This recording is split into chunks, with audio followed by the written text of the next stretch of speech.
Do the Right Thing. Nice. Which is a good one. A movie, but also... It is a movie? Yeah. It's a Spike Lee movie.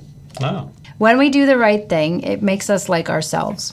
It makes us connect to ourselves as a friend would. It makes us have an internal friend in ourselves that never leaves us. See, that's nice. I like that.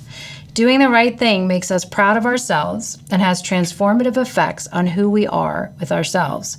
It makes us trust ourselves and makes us never alone. In turn, others trust us and follow our example.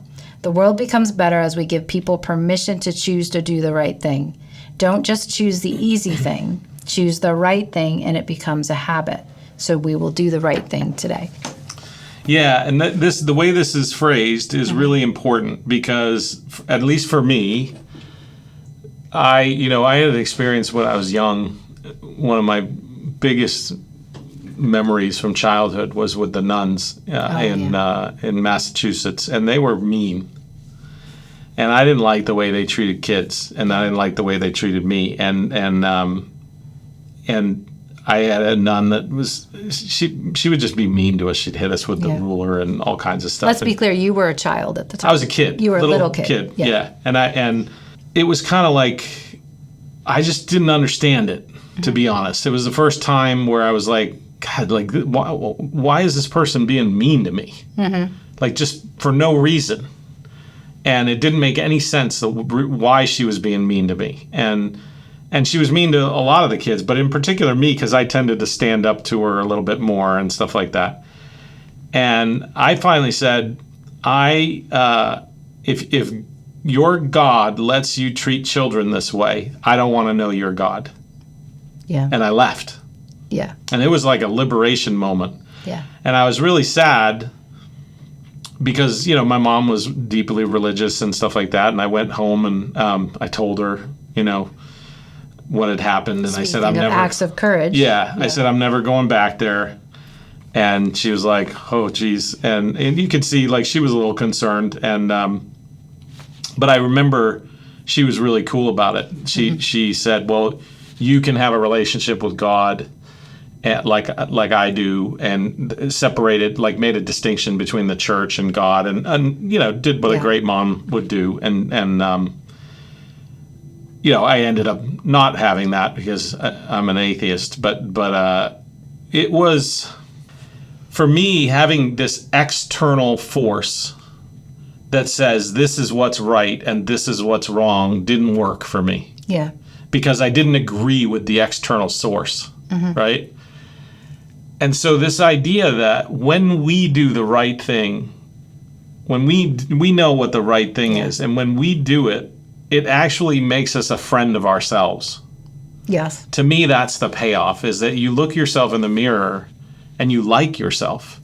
And when you like yourself, the return on investment of that is huge, right? When you actually look in the mirror and like yourself. And a huge reason why you like yourself is because you know that you choose to do the right thing, even when it's difficult, even when it's hard. Yeah. Even when, you're going to take a beating for it, even though, even in the face of a lot of negative things, you're going to choose to do the right thing anyway.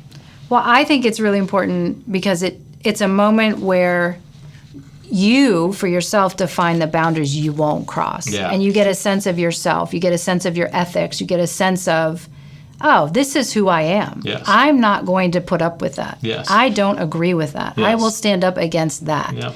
And to me, that's incredibly liberating. It's also incredibly empowering because like where you stand in the world, how you stand in the world. Yep. What your own sense of self and values are. Yeah, I think it's critical. Sorry, we've had moments with our kids where they've stood out against things and actually against the whole school system and things like that. And actually been on the brink of punishment. Yep. And have actually gotten punished by different systems. Yeah. For doing the right thing. Yeah. And which is insane, but it's the way the world is. We mirrored your mother and said, no, this is who you are. Yep. This was wrong. You were right to stand up against it. And we see that moment where they get a little sense of themselves. Yeah. And I don't know, for me, the connection to, because I think a lot of people are trying to find a way to like themselves. Yeah. I think that if we like ourselves, if we befriend ourselves, then all things are possible. If we, in other words, if you're the person who you would want as a friend, who you would respect as a friend, who you would look up to as a friend, if you're that person, then your intrapersonal is going really well. Yeah. And when you have your intrapersonal going really well, then you can do interpersonal really well. And then lots of great things happen as a result of that positive sort of feedback loop. But I think the way that that's established is by doing the right thing when it's hard, by doing the right thing when others won't, by always, ethics is almost like what you do when nobody's watching. Yeah. But you're always watching. Yeah. And that's the thing. And your game. Yeah. And if hey, when no one was watching, I did the right thing. Yep. Then you're like, you're a good dude. Yeah. And then you have a moment. You're a good dude. Yeah. I'm proud of you. I'm proud of you. Yeah. And that's better than like your dad being proud of you. Yes. Or your mom or whatever. Like those tend to be the ones that you really want to be proud of you. Yeah. But I think it's even better for you to be proud of you.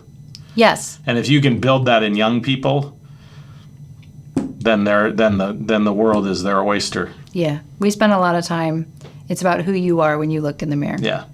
We're not going to make the choice for you. You make a choice and then you look yourself in the mirror and see what you think. That's part of it. Yeah, it's powerful.